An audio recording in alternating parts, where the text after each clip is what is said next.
And you look at that way of needing to generate more revenue, more income throughout the year, and certain sustainability practices are a good way to do that. Maybe going that route where you adopt a no-till program to where it goes back to the sustainability farming. Maybe you're growing more non-GMO products to capture that premium. So there's things you can do on the revenue side that you might not have done in the past.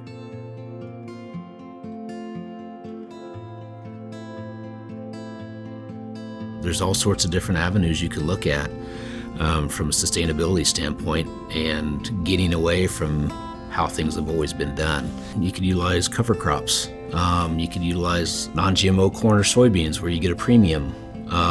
You can plant high oleic soybeans where there's a very good premium on those. You could plant organic crops that handled properly, managed properly, can really generate some good revenue for your bottom line. Yeah. You think about sustainability in my neck of the woods where we're at, no-till and strip-till practices have really come on board a lot the last 3 to 5 years. More and more operations are going that route for a number of different reasons. From a no-till's perspective and how you look at your equipment. Primarily, you're less wear and tear on your equipment over the year because you're not putting as many hours on them throughout the year. Less repair cost, a lot less labor cost as far as who's running that equipment for you. And then you look at your fuel savings as well. From a equipment standpoint, there's a lot of ways to save money with that. From a soil perspective, your biological activity stays intact a lot longer.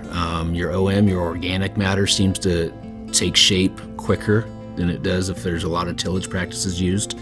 Water retention, the ability to hold water, and especially in those dry drought years, is an advantage when it comes to no-till, strip-till practices. And erosion overall, you've got less, your topsoil is not blown away as much, so you're able to keep that good productive dirt on your land, and that's key. I know on our farm personally, it has led to increased revenues. You've got less expenditures, less input costs right on the front end, and on the back end, it's led to higher yield. So, it adds to the bottom line for sure. I think sustainable practices is definitely not necessarily a tool that you're going to see returns maybe in the immediate short term. So it is something you need to invest in for the long term.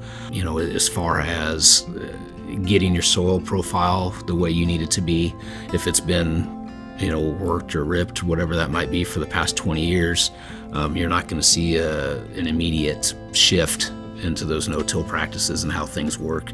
Maybe in year one, it might take a couple years to get that soil profile how you want it.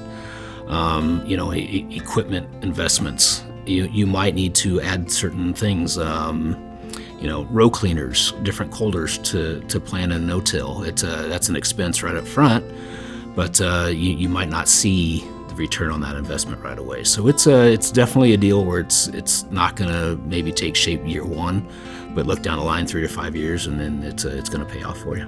Utilize those advisors. If you're new to that world, your lenders, your agronomists, you need to utilize those guys to answer any questions you might have, because you're not going to have all the answers right off the bat. You can do all the research you want, but if you haven't been in that world, it might take a few years to adjust.